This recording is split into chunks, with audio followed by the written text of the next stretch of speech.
G'day everyone. You know, field watches are pretty popular thanks to their rugged nature, military heritage, and versatile design. So after that fast intro, let's get a bit down and dirty and review the Ratio Quest. So here's a specs list of all the details, including physical dimensions, weight, water resistance, crystal, movement, and price. And if you like my content and haven't had a chance till now, a like, comment, and subscribe is always appreciated. When you get the Quest out of the box, the first thing you'll think to yourself is that if there was a visual definition and a dictionary for Field Watch, this could be it. Starting on the outer edge of the dial, you have your minute track with every marker appearing bolder at 5-minute intervals. Directly underneath, you have the printed Arabic numerals numbering from 1 to 12, and even the number 3 is present and legible despite the presence of the cutout window for the date complication, which I'll talk about later. Although this feature does remove the 15 from the 24-hour times that run just under the main indices. Sitting below the 24 marker is the Ratio logo and its namesake, and above the 18 and slightly smaller font is the Quest model along with its advertised 100 meters of water resistance. And from a dial standpoint, that's pretty much it. It's simple yet very practical.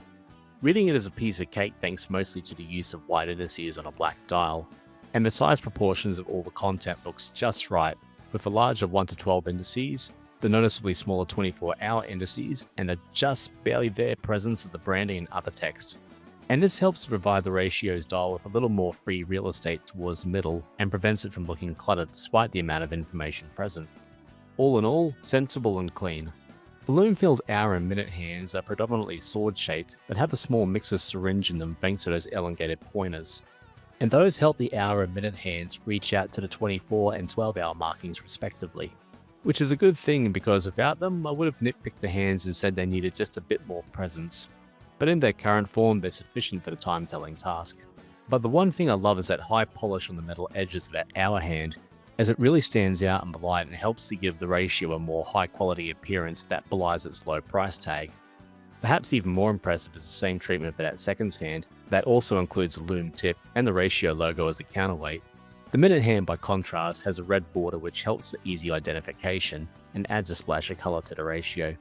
On a side note, if black dials are a bit mundane for you, the Quest also comes in other colour offerings, including white, beige and minty green. The flat sapphire crystal is a welcome inclusion on the Quest, offering far greater scratch resistance versus mineral or even acrylic. There is a bit of reflection in certain lighting conditions, but nothing that prevents the Ratio from being completely unreadable. The case is 316L stainless steel and has a brushed bead blasted appearance all over, and that includes the bezel, lugs and case sides. It really suits the Ratio well and helps to reinforce its field/military watch persona. Adding to the Quest's toughness is its 100 meter water resistance rating. So whether you're traversing across rivers, swimming around the shallows of the sea, or doing some gardening and you need a rinse off, the Ratio has these bases covered. The case dimensions of this Quest are a bit of a Goldilocks fit, with the case diameter a pinch under 40mm and the lug width is a little shy of 48, so it should fit most wrists comfortably.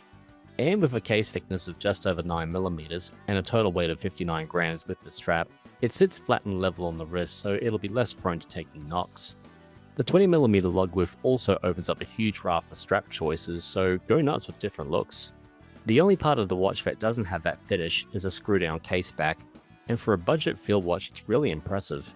You've got some of the Ratio's features and specifications running around the outer edge, but right in the middle you've got a laser-etched image of Lewis and Clark posing in a moment of exploration, maybe even during their renowned expedition. The etching isn't deep and there's a chance it will wear away over time, but it's great that Ratio decided to include something on the Quest case back that invokes a sense of adventure and isn't just a utilitarian printout. The push-pull crown is signed with the Ratio logo, and operating it is a pretty straightforward affair, and it has plenty of knurling to help provide a good grip to make adjustments. The first position is used to adjust the date, while the second hacks the movement and allows you to adjust for time. The latter of these operations is responsive, and the hands don't jump around when you set the crown again, but the date adjustment, while providing some tactile feedback, still feels a bit damp and doesn't offer an audible click during change. But at least being a quartz movement, you won't be adjusting it that often. And that last comment leads me to my mixed feelings about the Ratio.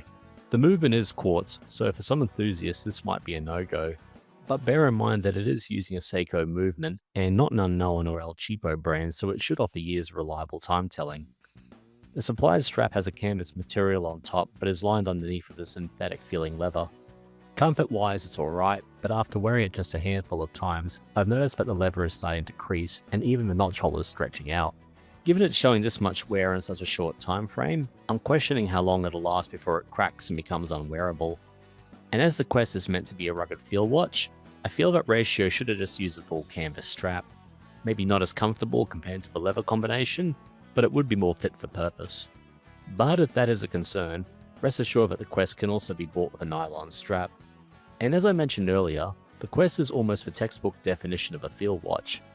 And while it looks clean and sensible, those that collect or have owned many watches may look at the Quest and say to themselves, been there, done that.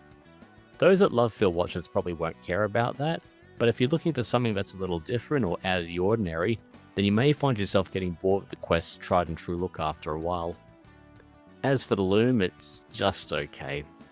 But this is also where I feel Ratio let themselves down the most, because those indices on the dial were pretty much begging to be applied with lume.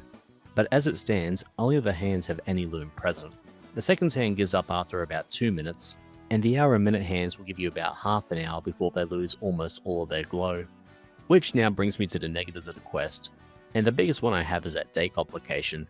It really looks like a last minute thought before it was released, and so there's no frame or border surrounding that window, which cheapens the look a little, and because it's so small, reading it will be a challenge for those without perfect vision. And to be honest, that's the only really bad thing I have to say about the Quest. It isn't a groundbreaking offering, and it really could use a better strap and some lume on its indices, but as somebody else mentioned to me, this watch really is a steal of a deal. At the time of saying this, the only watches that can match the Quest on price and specifications would be AliExpress offerings, but even then I'd challenge them to offer something that not only matches the overall quality of the Quest, but also gives off that bit of extra charm and character. And yes, I'm referring to that case back in second-hand counterweight. So would I recommend the Quest? Well, if you're after a budget field or beater watch and love the original look, then I'd happily say yes, especially as you're also getting sapphire for added protection. If you currently or have previously owned the Ratio Quest, I'd like to hear thoughts about it. But that's it for now, and thanks for watching, eh?